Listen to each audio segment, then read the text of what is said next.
Welcome to the Delmarva Shorebirds pregame show, brought to you by Torch Protection Systems. Welcome into Arthur Purdue Stadium on a 95-degree day here in Salisbury, Maryland. A real feel of about 105 to 110. It's going to be a hot one as the Shorebirds look to get their bats a little bit hotter than they have been in this series, still searching for that first win against the Myrtle Beach Pelicans. What's going on, everybody? Kayla Santiago alongside Luke Meline tonight. And Luke, you were on the call a night ago. It's been tough to get runs to cross the plate. What do you want to see them do tonight to try to get that first victory in the series? Yeah, the big key is going to be hitting with runners in scoring position. On Wednesday, the Shorebirds were just 1 for 9 in that category. Last night, they load the bases in the 8th inning, unable to get any runs across in that frame. If they can have some more clutch hitting tonight, it'll give them a good chance to take down Myrtle Beach. And listen, that would definitely help their starting pitcher, Iber Kataya, the right-hander, getting his first start with the low A affiliate of the Baltimore Orioles in the Delmarva Shorebirds, posting that 4.02 ERA in the FCL League. He's going to definitely need some runs behind him to get this thing started. He's excited to be a part of this organization. We're excited to see what he can do, but in the same time, what helps a young new pitcher out getting some runs on the board? And Luke, as you alluded to, those runners stranded is going to have to be something they turn around today, especially if they want good pitching on the mound. Yeah, run support's going to be key, a guy making his first start at this level. Last night, the Shorebirds scored in the first inning, but then that was all they were able to muster up the rest of the game. If they can get him some run support through the first few innings, get out to an early lead, it's much easier to pitch from ahead than behind, thinking you've got to be perfect on every pitch. Now, it's not all bad for the Delmarva Shorebirds. Yes, they've been struggling a little bit, but who hasn't been struggling is Aaron Estrada. He has been lights out throughout this series. Not even this series, Luke, all the way since May. He's been the star offensively for this team, the player of the month in the month of June for this team.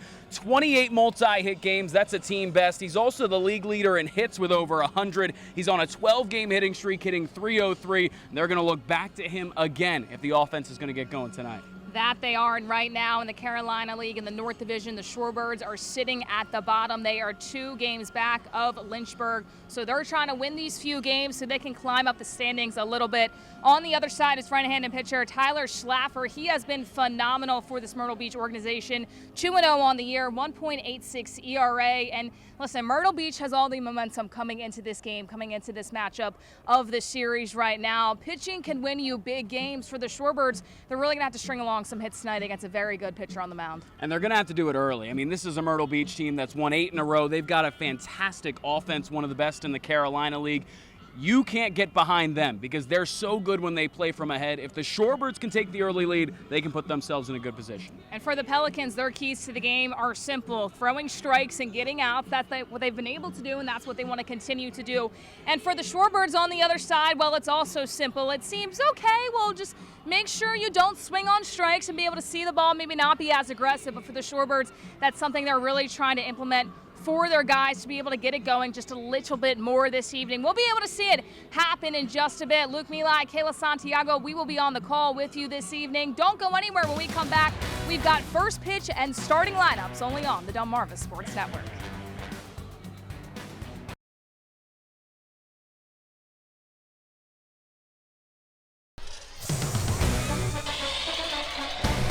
It's game time on DSN. Welcome to the pregame show, presented by Paul Davis Restoration and Home Remodeling.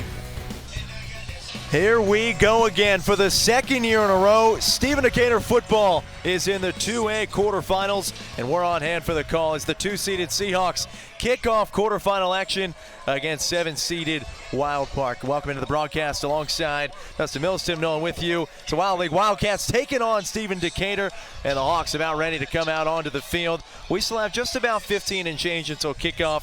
So in the meantime, we're going to break it all down. Dustin, great to be with you again. And for what should be a very competitive conference between short 11-0 Stephen Decatur, 6-5 Wild Lake, but make no mistake, this is a battle-tested group from Howard County. If you are with us for Down and Distance and Scoops and Scores, you know the competition this group has faced so far in the regular season, and they're coming off a huge win over Glenelg. We're going to hit our Gerald look back right now. The scoreboard, it never ceases to amaze here in Berlin. Wildcats, they take down Glen Elk 28-20. Stephen Decatur rolling past Queen Anne's County. But again, that was a huge win for the Cats to get to this point in their first quarterfinal since 2019. Yeah, absolutely. That Glen Elk program has a long history and tradition in the Howard County region. So for them, for Wild Lake to come in as the underdog, coming in with a 500 record, they'd gone in the playoffs with a 4-5 record, won their first round against Centennial, able to come in, be the underdog, but really take control of that game. The score was 28-20, but by all indicators from the people I've talked to, Wild Lake really controlled most of that game. It was 28-7 at one point, and they really just dominated that game in all aspects. So that was a huge win for them, a huge confidence booster coming up against an undefeated Stephen Decatur team that they don't really know a whole lot about playing on the Eastern Shore. But that Howard County Conference, the teams that play there's a long history, a lot of tough programs there. So it's a long battle to slog through, and what might be a 500 team in Howard County could be a really good team in the Bayside. You talk about that history, right? And you don't have to be from the Eastern Shore. You just got to live in the state of Maryland and know what Wild Lake used to do. Doug Duval, one of the greatest coaches to ever do it in the entire Free State. 35 seasons there, 308-88. That's the second winningest mark in the entire state as a high school football coach. He's going up against some coaches who have some winning pedigree as well, particularly defensive coordinator Todd Apple for the state Stephen Decatur Seahawks. 5 titles, 12 years at Fort Hill. But this is a program that knows how to win. Now just trying to get back to that state title kind of relevance. The last championship for the Wildcats, it came all the way back in 2010. So who are some of the playmakers you look to who can get it started this season? And you always get your eyes turned to that tailback, Hakim Antoine, the senior. Stands at 5'9", 215 pounds.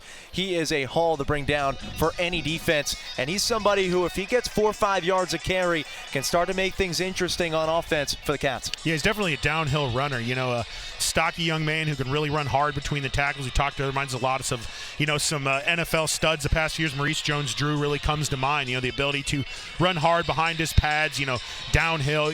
When you play a running back like that, you got to get 1-2 bodies on him. You got to chop the legs down before you can give him a head of steam. Because if he gets rolling and you're trying to tackle him head up, it can be a tough ask, especially if you're one-on-one right there in the A gap or, between the tackles. So really excited to see what he can do tonight. Really excited to see this Wild Lake Wildcats offense. We don't get to see a lot of teams offside the shore sometimes, so it's always a good time to see other teams come down here and see what they have to offer and what they bring to the state of Maryland as far as high school football goes. And those of you who were with us either at Potomac, you were watching on the broadcast last year in the quarterfinals, remember Potomac opening drive takes one 70 yards to the house, and don't make any mistakes. This team's got a lot of playmakers on the edge who can burn you. Wade Warren, Deshaun Powell, and Ethan Jackson. Those are 3 kids that Coach Coleman identified as legit playmakers at the receiver position. And Gio Butler does a nice job of spreading the ball. You watch this team's film, he can make plays happen with his legs, with his arms. It is a formidable group, and it helps when you've got 6 foot, 6'2", 6'1", all across the offensive line. This is a big group in the trenches. Yeah, they've got a lot of length out there on the field. Watching a little bit of film like you talked about. Quarterback makes a lot of good plays with using his feet, but he keeps his eyes downfield and makes some throws to some open receivers. A lot of height out there on those receivers, and they've got some shimmy to them as well. So definitely something the Decatur defense is going to have to keep an eye on, is maintaining that contain on the quarterback and not allowing those receivers to catch and run in open space. So finding a way to shut them down. And on the defensive line side of things, how are you going to get penetration in that backfield to force him out of that pocket? We've seen in the past Gavin Solito stunting A gaps and things like that. So I fully expect to see some linebacker action tonight come downhill at that Wildcat offense. The Seahawks are ready to rock, and so are we. It's Wild Lake and Stephen Decatur. More pregame coming up on the other side.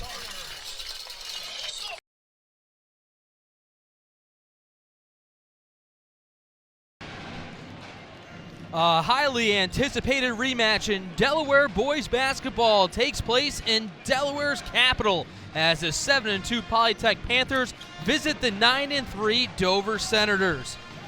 Hello and welcome inside the gym at Dover High School. Corey Nido alongside Tim Nolan. And Tim, we're in store for a really fun one tonight. These two teams met almost a month ago, Polytech taking the victory, but now Dover on its home court looking to even things up in the standings. No doubt, yeah, the Panthers, they won that first matchup, Corey, by 8 points. They took it 67-59 over the Senators, a game back in late December, and it was a big win specifically for the Polytech program.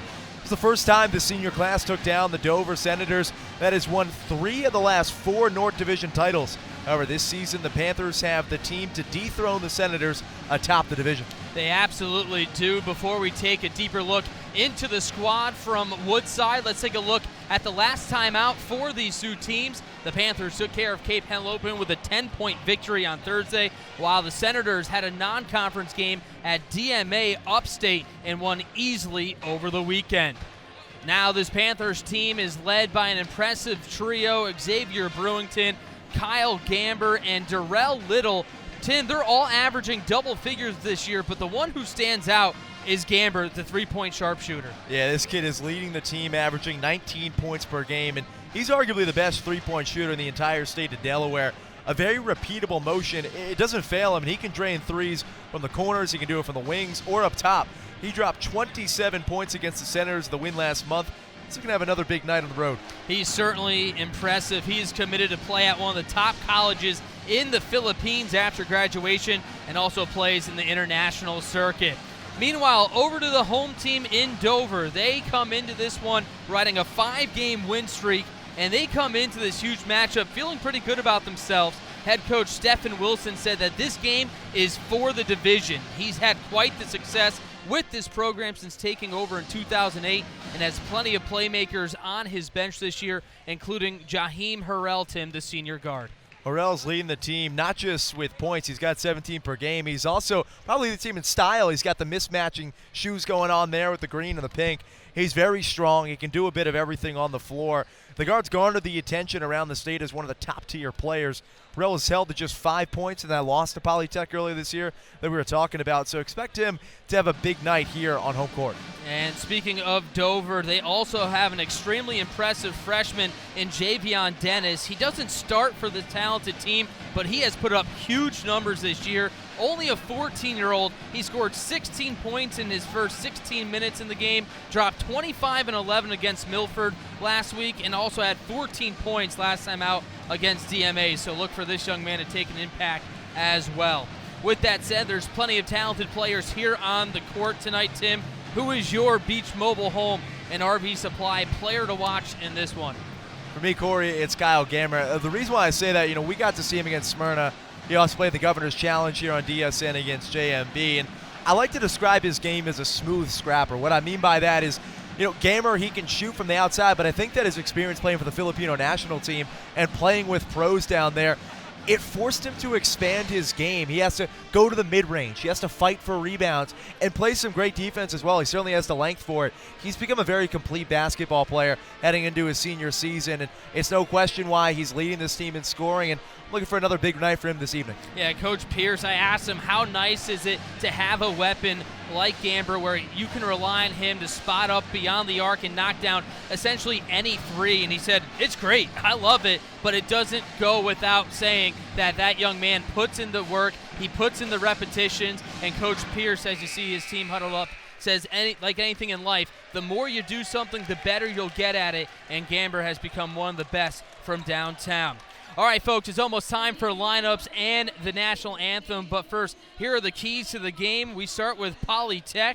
They come in on a 4-game winning streak, and Coach John Pierce said that his team needs to continue to rebound and crash the boards. Pay attention to detail. This is not going to be an easy game, and he wants his players to understand the capabilities of Dover's playmakers. And also, play hard. This should be a close one to the final whistle, and the Panthers have a chance to lock up the division with a win tonight.